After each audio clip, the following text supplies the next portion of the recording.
The little redhead of Avenue D. That's how people remember Wanda Walkowicz. She was 11 years old when she disappeared just blocks from her home and was found dead the next day in Webster. The body of young Wanda Walkowicz was discovered shortly after 10 o'clock this morning. It was April 3rd, 1973. The body was found at the Bay Bridge rest area on Route 104 near the Irondequoit Bay Bridge. Her lifeless body spotted by a state trooper. That he and other members of his department were checking area roadsides because of this case's similarity to the Karen Cologne case a year and a half ago. Right down here. New York State Police investigator George Jerbick took us back to the scene of the crime. Her body was fully clothed and lying face down in the grass. The day before, around 5:30 p.m., Wanda Walkowicz had gone to the Hillside Delicatessen to pick up some groceries for her mother. It was just 3 blocks from her home on Avenue D. Bill Van Orden, a clerk at the deli, was one of the last people to see Wanda alive. Did you see anybody with her? No.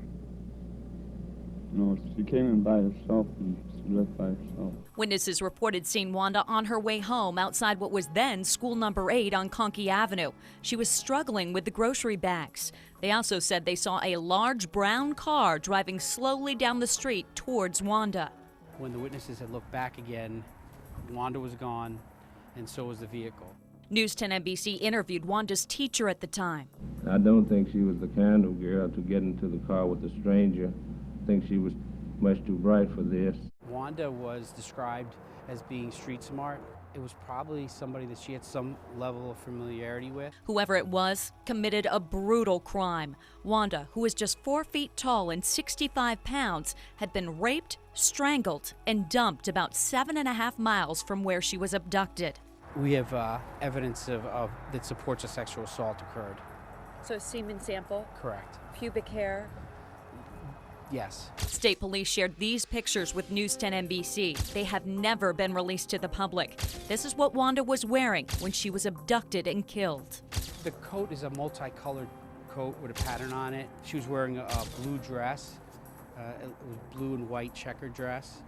And then she was also wearing green shorts. You believe the killer put her clothes back on? Yes, it's believed that she was redressed after the sexual assault. The chopper was being used for aerial photography of the scene. The state police helicopter was sent up above the crime scene and Wanda's neighborhood where she disappeared. These are pictures taken that day. Dozens of troopers, along with Rochester and Webster police officers, worked the case. Parents must have been just filled with fear. Wanda's mother, Joyce Walkowicz, a widow, had to be taken to the hospital twice for emotional stress. People were already on edge after the murder of 10-year-old Carmen Cologne a year and a half earlier. The Rochester girl had also been abducted, raped, and strangled. Her body left in a ditch near Churchville. And those cases have never been genetically linked. Now, this particular case, we do have DNA. But investigators have never been able to find a match. That could change with advancements in technology. And we're just one swab from figuring out who did this. Do you think that the killer could still be here around Rochester? Yes, it's possible. Once we get that match, we're off to the races. You're done. Yep. If you have any information on the murder of Wanda Walkowicz, call New York State Police at the number on your screen, 398-4100. You can also email crimetip@troopers.ny.gov. Coming up next week, the case of Michelle Maenza, found dead just months later in Macedon. We'll show you evidence never released before. Nikki Rudd, News 10 NBC.